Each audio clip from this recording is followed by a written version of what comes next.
Joining us right now is Harvard Law Professor Emeritus, defense attorney, and author of Electoral Dysfunction, a guide for unaroused voters, Alan Dershowitz. Alan, good to see you. Thanks very much for joining us. Thank you. And that's why he was fired, because it wasn't just the FBI, but he also basically didn't tell the whole story to Vice President Mike Pence. But lying to the FBI is a felony. It is, but the last thing anybody in the Trump administration or the Justice Department wants to see is a full-blown criminal trial of Flynn, because he would have access then to classified material, which he would be able to introduce perhaps at the trial. He would have testimony from himself and from others as to who might have told him to speak to the Russians. I think this ends not with a bang but a whimper, very quietly, and everybody is happier. Yeah, well, I mean, what do you make of the leaks, given that that's a big contention from Donald Trump? He even brought it up in his press conference yesterday. So, do you think anything will come down the pike on that? You know, is that a big deal, or is that just par for the course?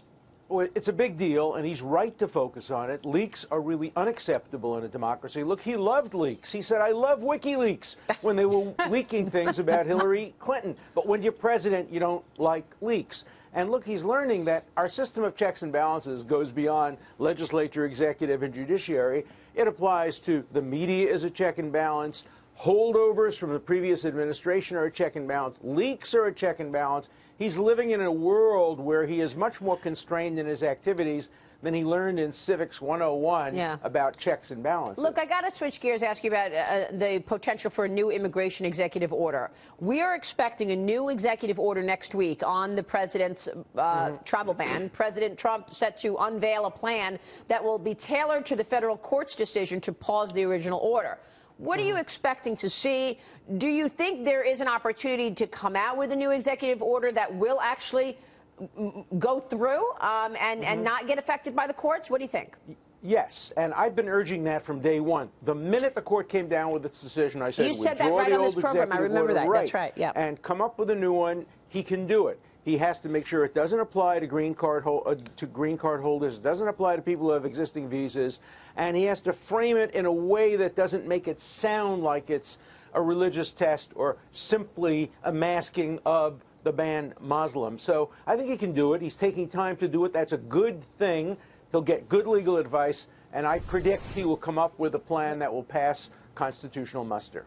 It could still pass, Alan, constitutional muster, but won't states still fight in court? Do you anticipate that, whatever the president comes out with, because they view his intent a certain way, regardless of how the order would be written, that they will, again, fight it in court? And when it comes to some members of the judiciary, they are liberal, and they're going to fight back whether the Constitution stands with Trump or not. I don't think this is liberal-conservative. 2 of the 4 judges who ruled against him were conservatives, and the one person who asked for a rehearing in bank to help him was a liberal. I think this is about respect for the judiciary, and he's hurting himself in terms of getting the respect of the judiciary. But I do think he can succeed. The states will fight back. That's another new form of check and balance. The states checking the federal government by being able to bring lawsuits. The Supreme Court hasn't yet resolved that issue, but it will, perhaps even in this case. Which Patrick Henry probably would love. And Thomas Jefferson and Hamilton would hate it. By the way, Patrick Henry, a much better orator than Thomas Jefferson. There was jealousy there. Without a doubt.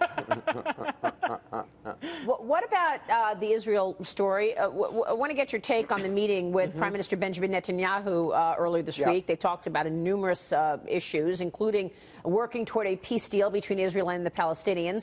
What were your thoughts after this meeting? You were very vocal on the heels of President Obama's treatment of Israel. What are your takeaways? It was a great meeting, and I think Trump is being misunderstood when he talked about the one-state solution. He's sending a message to the Palestinians.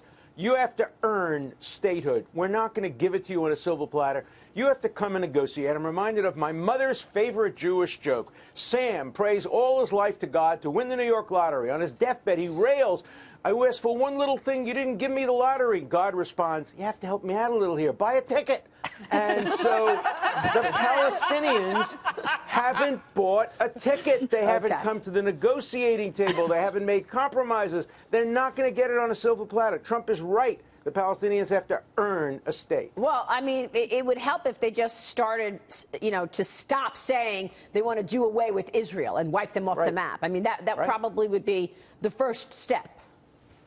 I agree with that, and they haven't yet been able to say. I sat down with Abbas, and I said to him, say the following words. I recognize Israel as the nation state of the Jewish people. I can't say that, he said. Yeah. I can't say that. Wow. Until he learns how to say that, he's not going to get a state. Nobody makes peace with a country that seeks to destroy you. When Israel gave back Gaza, look what happened. It became a launching pad for rockets and terror tunnels. Nobody wants to see the West Bank become another place for terrorism. So the Palestinians have to sit down, make compromises, negotiate, and they will get a demilitarized state, but only if they earn it. All right, well, I think you made great points, Alan, and we'll keep following the developments. Thanks very much. Interesting to see you think Trump is right on this. Alan Dershowitz.